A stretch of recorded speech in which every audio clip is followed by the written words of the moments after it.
Heyo, it's Omnidog. Thanks for tuning in for my video on my favorite pulpy adventure comics. This has been a long time in the making, mostly because I am a huge procrastinator and finally it's here. So if you have, if I don't cover a book that you think would be a good addition to this, please leave it in the comments. And either I can cover it in a future video or people can also reference those books too, because this is by no means a full list of all of them. These are just ones that I happen to have read. And of course, please go to Organic Priced Books. Code $2 off with Omnidog code. $2 off with the code Omnidog, I meant to say. And 5% off, which is huge savings if you ship 3 or more books together with code Omnidog. Ship it together. Right on, right on, right on for Organic Price Books. So let's dive into the pulpy adventure books. I saved the most famous ones for last because I figured everybody's already heard of them. And hopefully you will not have heard, or you've heard of them and I'm giving you the go-ahead to go ahead and read them. The first one, and let me say that I am known for not liking dinosaurs. I didn't play with them as a kid. I've never seen Jurassic Parks, any of the Jurassic Parks movies, blah, blah, blah. But I love them in comic books for some reason. And there's actually quite a few dinosaurs involved in these pulpy adventures. First one is from IDW, Half Past Danger, Stephen Mooney's Half Past Danger. This is a wonderful book that I'm really excited to introduce you to if you haven't heard of it before. Let me show you some of the art. It involves, let's get the art in there. It involves an Irish soldier, a mysterious female British spy, an American soldier who has a secret, and a Japanese naval officer who's defected and is a bit of a ninja. They form a team because on this island, there's dinosaurs and Nazis. So yeah, it's set in the 1930s. Maybe the 40s. Yeah, no, it's summer of 43. So I got it mixed up with another one that's coming up that also involves Nazis. So this story is rollicking good fun. You never know who to trust. It's got mystery, intrigue, backstabbing, drama, romance, twists and turns. And there's 2 books so far in the series. They can be read as standalone. I haven't seen anything that indicates Stephen Mooney has finished book 3 yet. That doesn't matter. You can read 1 and 2 and just be patient and wait for book 3, unless he's passed away and I don't know about it, but I looked him up and it sounds like he's still alive. Sorry, didn't mean to insert that morbid comment. This is book 1. It's called Dames, Dinosaurs, Danger. It's from IDW. The second one is called Dead to Rights. And it's more intrigue. These are the definition of pulp books. Great adventure, great action, mystery and intrigue, as I said. So I highly recommend Half Past Danger. Let me show you a little bit more of the art. Yeah, there's action in this book. And there's comedy. The Irishman's funny. He's fighting in World War II and discovers this island of dinosaurs, and he doesn't want to go back to it, and they have to convince him in their way to go back because he's the one that knows the lay of the land. So there you go. There's Half Past Danger as my first recommendation. Then we've got, check my notes here, Lobster Johnson, which is, there are 5 trades for Lobster Johnson. It's a spinoff of Hellboy BPRD. First one's Iron Prometheus. Some of these are out of print. Don't worry about it. There's an omnibus for part 1, and there's another omnibus for part 2 coming out this year. As of right today is October. It's sometime in October 2022. So I would recommend getting the omnis, which I didn't do because I had to do this video. So the first one's Iron Prometheus. Second one's called The Burning Hand. Satan Smells a Rat. Get the Lobster. And The Pirate's Ghost and Metal Monsters of Midtown. These are great books. Let me show you what's going on in here, because he's a vigilante, Lobster Johnson is, and his trademark is he leaves a burnt claw, lobster claw, burnt into the criminal's forehead. So here's the beginning art, and it's by, let's see, it starts out, yeah, this is not, I'll get to this in a sec, because it gets better. The first one's strictly by Mike Mignola, and the art is by Jason Armstrong, and it involves an iron suit that gives the wearer basically superpowers, and of course Nazis are after it. And the reason I like it even better is because the reason it gets even better is because John Arcudi starts writing it, and he's awesome.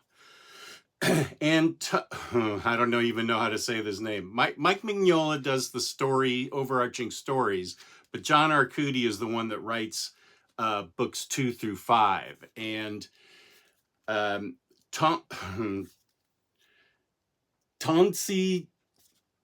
Zonyik. I know I'm butchering that. But these stories get even better. There is a female reporter who's always reporting on Lobster Johnson and the weird happenings and stuff like that. And she goes from reporter from a newspaper to a television, to a radio, and then eventually a television reporter. All of these books can be read individually, but there's a thread that runs throughout them. Let's see, there's also ancient mummies, demons, Egyptian queens, gangsters, possessed cops, mechanical gorillas, ghostly pirates, and crime world overlords. So let me just say that John Arcudi makes this amazingly special. The Lobster Johnson has a crew with him, a cast of characters that help him, and the female reporter is always sort of right in the periphery, reporting on things, and people sort of don't believe in Lobster Johnson, but the fantastic mysteries that he helps solve, and the crimes that he helps prevent. And here's a great one, Feel the Claw. So it's sort of a glorious mashup of The Shadow and H.P. Lovecraft a bit. So I highly recommend Lobster Johnson. Let me just show you some more art from these other books. Satan Smells a Rat. So there are various artists that show up, but most of it is by the name that I can't really even pronounce. I don't even know why I'm trying. Tonsi Zonyik. I'm sure I'm butchering that. But there are other artists that show up, and the art is strong throughout. And the story's just great. So Lobster Johnson for the win. I would recommend getting the omnibus and the omnibuses, because I know omnibus number 2 is going to be solicited. If it has, be released, I'm sure it's already been solicited, and it will be released probably sometime later this year. And the next one, I mentioned the Shadow there. If you don't know who the Shadow is, it's worth giving a quick Wikipedia look for who the Shadow is. He was a 1930s, one of the original, if not the original, pulp superheroes. He went from the pages of a magazine to a famous radio show, and he had the ability to cloud men's minds through hypnosis. And there's a lot of cool things about him. He translates well with the proper writer into today's comics. And I say the proper writer, this is Batman and Shadow, the Murder Geniuses. It's got a story by Scott Snyder, which is great because it also lists Steve Orlando. But the story is so strong that Steve Orlando can't mess it up. He actually does a good job with this book. Let me show you some of the art here. Someone is killing in Gotham City do-gooders, and Batman's on the case. But he ends up running into the Shadow, who also has an interest in solving the crime. They're both after the same person. Is it a person? What is it? Because Batman, they form an uneasy alliance, and Batman is, not trusting of anybody, but the Shadow knows things about him as Bruce Wayne that nobody else knows. And he also, the Shadow has the ability even to mess with Batman's mind as he changes identities from one person to the next right in front of Batman.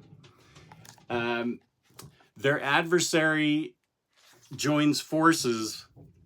Here's the adversary right here. The adversary, the immortal adversary, joins with the immoral killer, the Joker, to make things even worse and to make things even more personal. But this has lots of pulp action adventure elements. Here's the Shadow, unmasked. He doesn't have a problem. He usually goes around with like a kerchief over his face, but he has the ability to cloud men's minds through hypnosis that he learned, so he generally can go without wearing a disguise. But there's intrigue because, as I said, he knows stuff about Batman that nobody else knows, that only Bruce Wayne would know. And it's Riley Rossmo art, but for those of you who don't care for Riley Rossmo art, it's actually very tight and very well done. I understand that some people don't dig his art, but I thought he did a really good job with this book. And it's got just a ton of great art and colors that just pop right off the page. The story is great, as I said, by Scott Snyder. And I guess Steve Orlando does the text and the bubbles. It works. I know.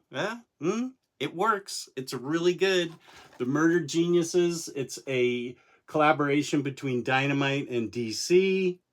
And I highly recommend this book, but you will need to wiki the Shadow so you get at least a little familiar with him and his alter ego, Lamont Cranston.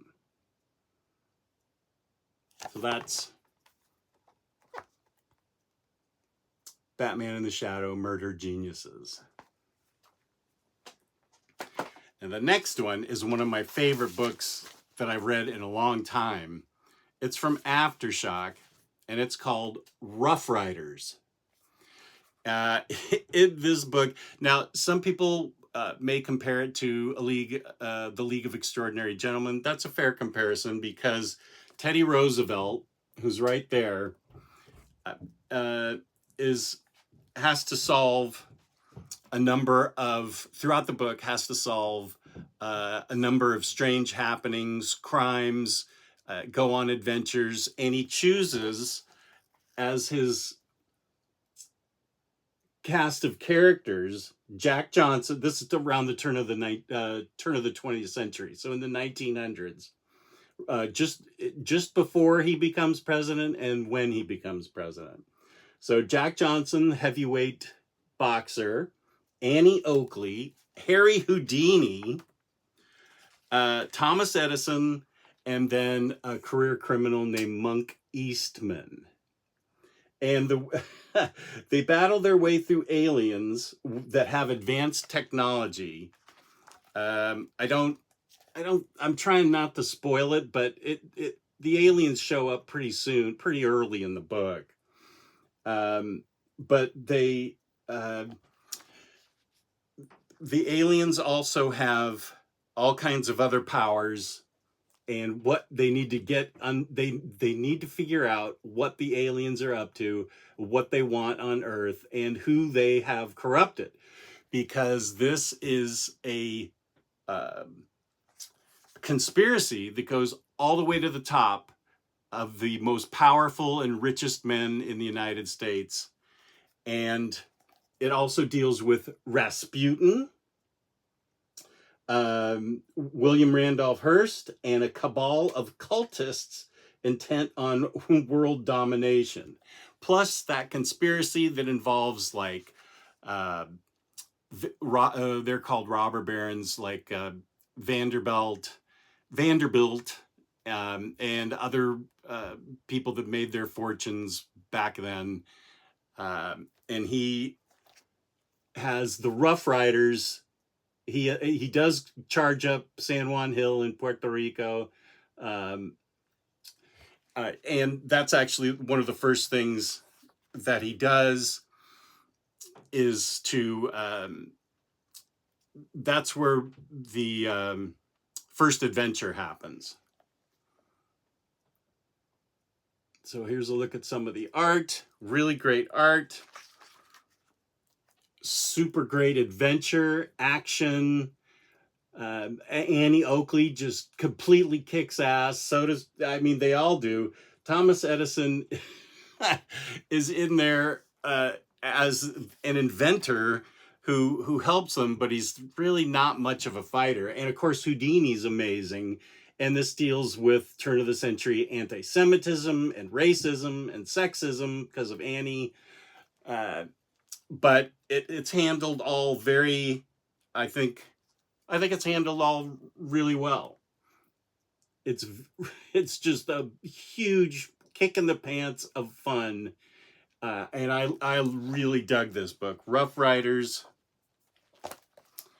You've got nuns you can't trust. You basically can't trust anybody in this book except for Teddy Roosevelt, I think.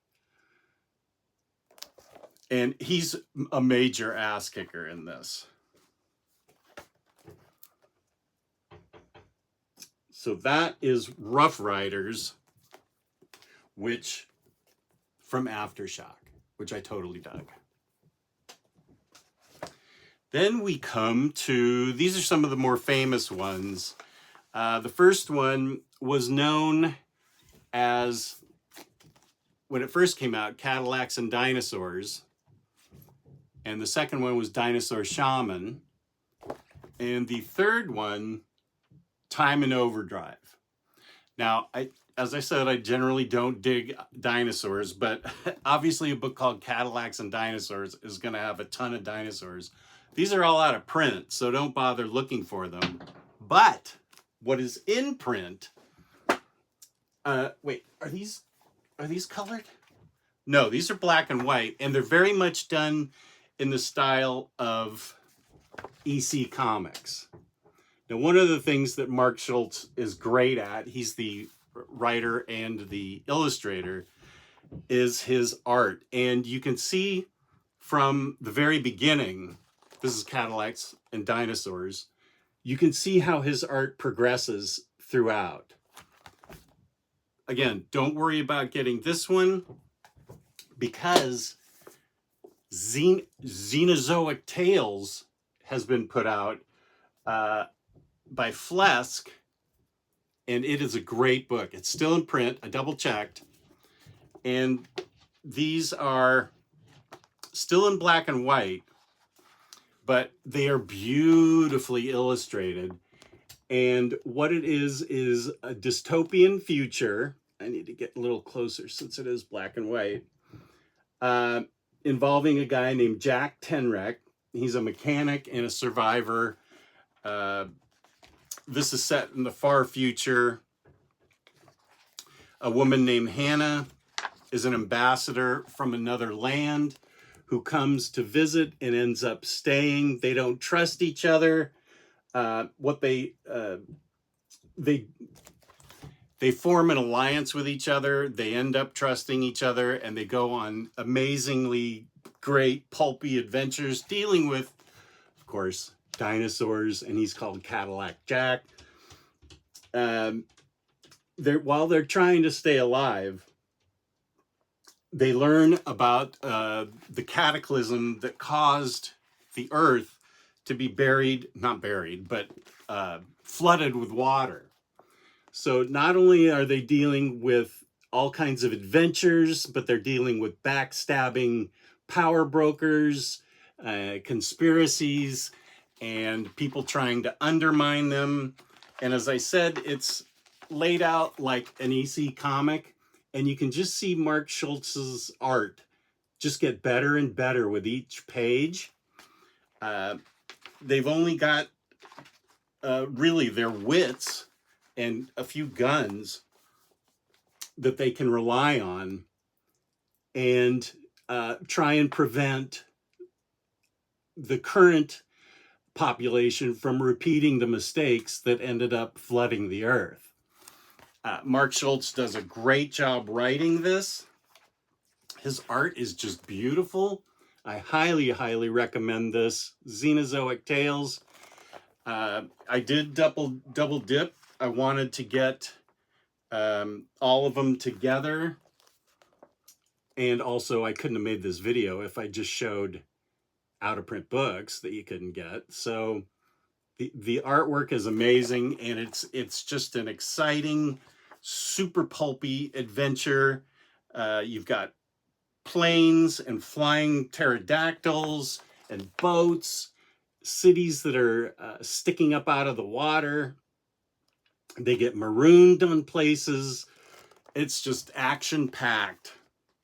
And they go from one adventure to another, and it's just great. I love Xenozoic Tales, and chances are you've already heard of Cadillacs and Dinosaurs. But this is the way to get it. Instead of, and Hannah always wants Jack to teach her to drive. He's a mechanic, and he's got one of the few cars that, actually work. He also has a bit of a cast of characters that helps him operate out of the city. I think it's called City by the Sea, where Hannah comes as an ambassador, as I said, to come try and have peaceful relations, but the two tribes don't trust each other, and mayhem ensues. So it's great, and the artwork is just, as I said, remarkable, and you really need to give Xenozoic Tales a shot as great pulp and action adventure comic. Xenozoic Tales. Then, second to last, now everybody's heard of this comic. It's probably the one you think of Pulp and you think of this book, and it's The Rocketeer. And now this book's out of print, The first one, this is by the late, great Dave Stevens. And I'll just start by showing some of the art here. But this book's out of print. They made a beautiful, complete adventures book from, I think, IDW, yeah. This is gorgeous. It's oversized. It comes in a slipcase. Come on. Everything is in color, and it is the complete adventures of the Rocketeer. And let me show you some of this amazing art. Cliff Secord gets a backpack, a jetpack that he flies around in and helps solve crimes. And this is also famous for, okay, let me see if I can find it, because it's famous because of its cheesecakey art. And there you have a look at Betty Page, who is not called that in the book, but that's Cliff's girlfriend. And there's a lot of cheesecake type poses in this book. This art is, I think everybody just knows that Dave Stevens was taken away from us way too early. But the interesting thing about how he uses Betty Page's image is he was one of the first ones to ever compensate her. He found her, compensated her, became friends with her, and encouraged other creators to also compensate her, because she led a pretty tough life when you consider everything that happened to her before, during her modeling days, and then after her modeling days. So Dave Stevens really did a solid by not only making her popular again, but by paying her royalties. And there's a famous guy from the movies that he drew in there. And I forget, he's got a condition, I forget, but he's a famous guy in movies. I'm sure somebody in the messages is going to correct me. But the Rocketeer goes around and solves all kinds of trouble. Gets into all kinds of trouble and solves all kinds of crimes. And the art, I don't know how to even describe how great the art is. It is amazingly amazing. And they really did a good job. And there's a lot of back matter in this book. A lot of sketches and storyboards and stuff. And that's where, well, here's a fold out that's in it. And Dave Stevens was a famous storyboard artist in Hollywood. And I think that when The Rocketeer became a movie, that he, there's really only about 5 stories that you get to see that he was able to do. Because he was busy with storyboarding, and then unfortunately he succumbed to a long battle with leukemia. But these are about as pulpy pulp adventures as you can possibly get, with a guy in a flying jetpack and beautiful Betty Page look-alike as his girlfriend. And let's see if I can get some more interesting artwork that I can show.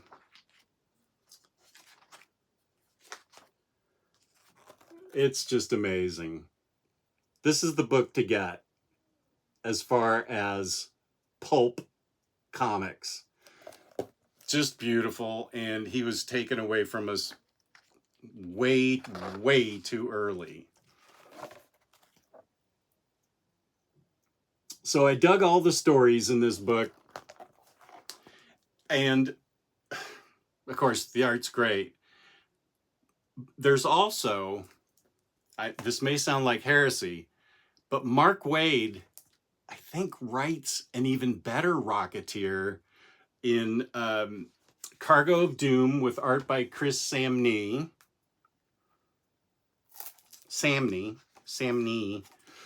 Now, Chris Samnee's great. He's no Dave Stevens, but he's great.